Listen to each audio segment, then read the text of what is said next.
Hanya gara-gara ingin memiliki ponsel dan motor, seorang pemuda dengan sadis tega membunuh sahabatnya sendiri.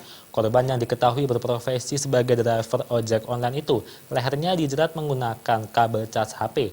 Kemudian kepala dan wajahnya dipukul menggunakan palu hingga tewas bersimbah darah. Saat korban tertidur pulas di rumahnya di Desa Kepatihan, Menganti, Gresik.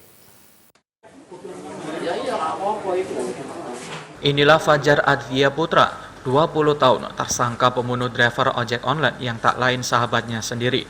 Tersangka warga Jalan Kupang Kerajaan, Gang 8, nomor 40, Kota Surabaya tersebut tega menghabisi nyawa Andri Putra Haryono, 20 tahun, saat sedang tertidur pulas di rumahnya di Desa Kepatihan, Kecamatan Menganti, Kabupaten Gresik. Pembunuhan tersebut terjadi Senin dini hari 11 Maret lalu. Jasad korban kemudian ditemukan warga dan dilaporkan aparat kepolisian. Namun setelah 2 hari kabur ke Kenjeran, Surabaya, tersangka berhasil ditangkap Satreskrim Polres Gresik.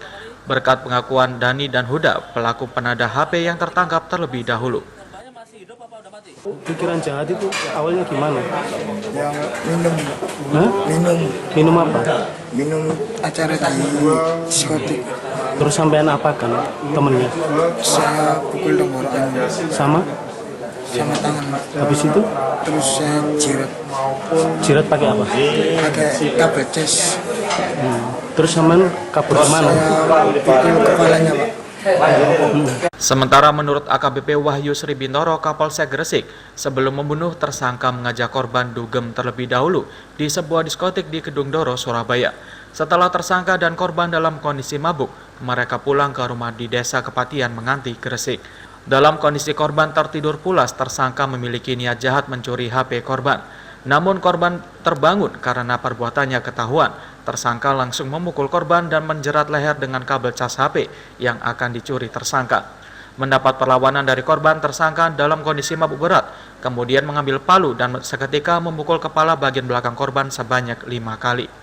Karena korban masih hidup, tersangka memukul wajah korban menggunakan palu sebanyak 10 kali hingga akhirnya tewas.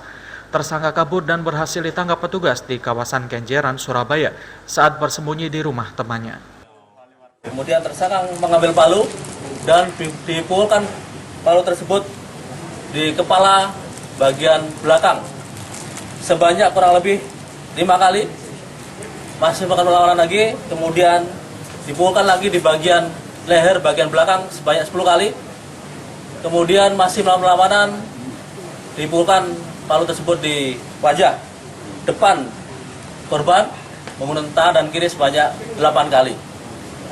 Setelah itu tersangka kabur membawa handphone dan 1 unit sepeda motor ke arah Kenjeran.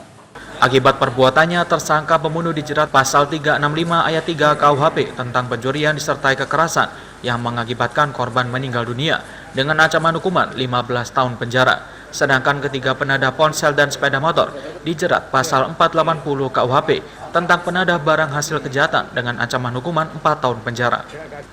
Muhammad Basoir, Surabaya TV.